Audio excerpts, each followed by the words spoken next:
Today I'm delighted to have with me Simon Mitchell, the Managing Director of ASX listed Southern Gold Limited, who's talking about his gold exploration portfolio in Korea. Thank you for your time today, Simon. No worries, no worries. So how did Southern Gold become involved in gold exploration in South Korea? Yeah, the sort of origin story of that was I was the managing director of an unlisted company that was operating there in 2013-14. Mm-hmm. And when I joined Southern Gold in 2015, I kept my eye on those assets and basically waited for a time where it made sense to bring them together and bring those assets onto market. And so we made an acquisition of those in 2016. And so we've been spending the last 3 years, working out in the field at fairly small scale with a limited team and budget, but really building our portfolio of projects and we're to what it is today, which is something that's quite exciting. Yeah.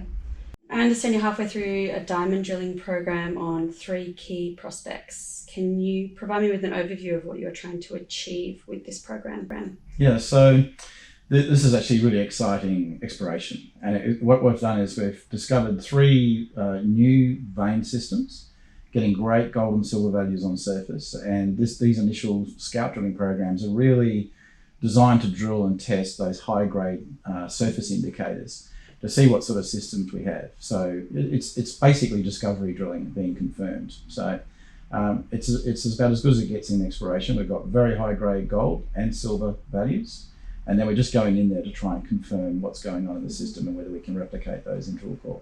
Fantastic. And how do you rate South Korea as a destination for junior explorers? Well, as an overall comment, it's fantastic. Like it's got brilliant access. Like there are highways everywhere, and so the infrastructure is first class. It's a very, very developed country. It's a country of 50 million people in an area half the size of Victoria.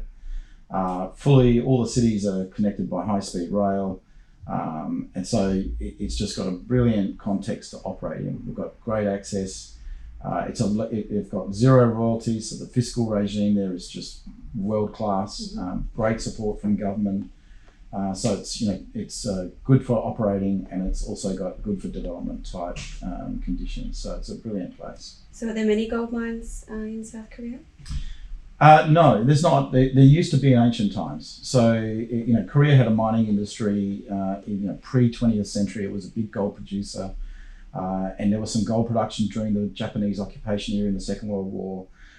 But it really hasn't had that much development in the last sort of several decades. And so there are a few mines there, but they're quite small scale by Australian standards. So it is possible to develop mines there, and it's just a matter of finding the ones of scale and bringing some Western mine development know-how to what I think will be an exciting exploration play.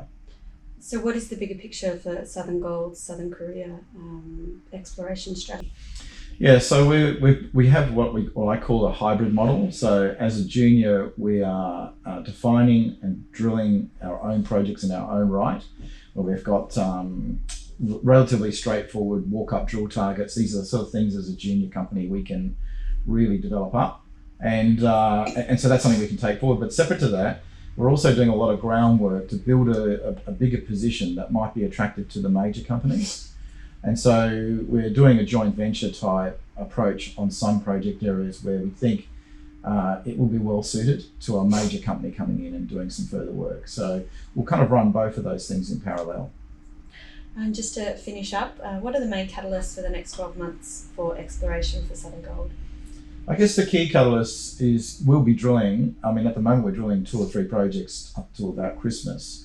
But we hope to be drilling other projects in 2020. So in the next 12 months, we would have probably tested about half a dozen different projects. And I'm hopeful, quietly hopeful, that 1 or 2 of those will come up with some very good encouragement from the drilling programs.